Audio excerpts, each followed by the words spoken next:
Oh, something different.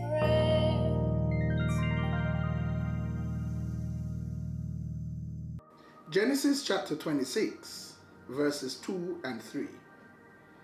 And the Lord appeared to him and said, Do not go down to Egypt. Dwell in the land of which I shall tell you. Sojourn in this land, and I will be with you, and will bless you. For to you and to your offspring I will give all these lands, and I will establish the oath that I swore to Abraham your father. Well, we see today in this scripture that when the trouble came in the promised land, when there was famine in the land, Isaac sought to do the same thing his father Abraham did 100 years before.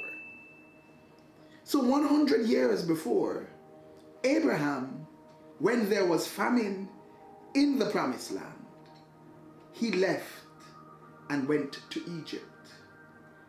He went to Egypt because he figured, here I can get sustenance.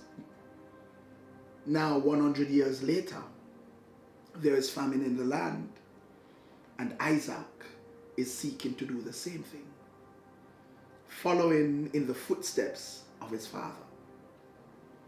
But what do we see here? The Lord spoke to Isaac and said, do not go down to Egypt.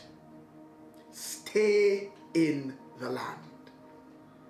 Even though it is that there are some troubles in the land, even though there is famine in the land, this is your promised land. If I promised this to you, I can take care of you in it. If God gave it to you, he can sustain you in it. Where he leads, he feeds. He will always provide when you are in his will. So he said to Isaac, do not leave the promise. Do not forsake your promise. His father Abraham did it and came back. Isaac was trying to do it and God stopped him. Years later, it happened again.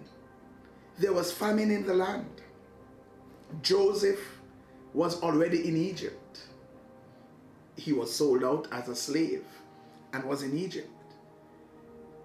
His brethren went down for food, got food and carried it back to the household.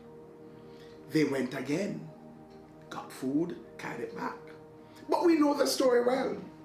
Eventually, Jacob, renamed Israel, went down with his entire household, all his descendants, 70 of them, and their in-laws. They left the promised land and went down to Egypt. They not only went to Egypt, they stayed in Egypt. What was the end result of that? You remember what happened to them? For centuries, they ended up being enslaved. They ended up in slavery and abuse for centuries. Why? They left the promise to what looked better. I encourage you today, do not forsake your promise. Do not forsake the blessings that God gave you. Irrespective of what is happening in it now, it hasn't taken God by surprise. He knew it would happen before he blessed you with it. He's able to take care of you in it. Do not forsake your promise.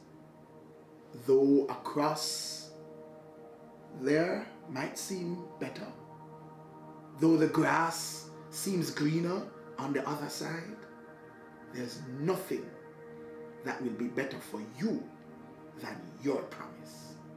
It might be great for others, but your best is in your promise.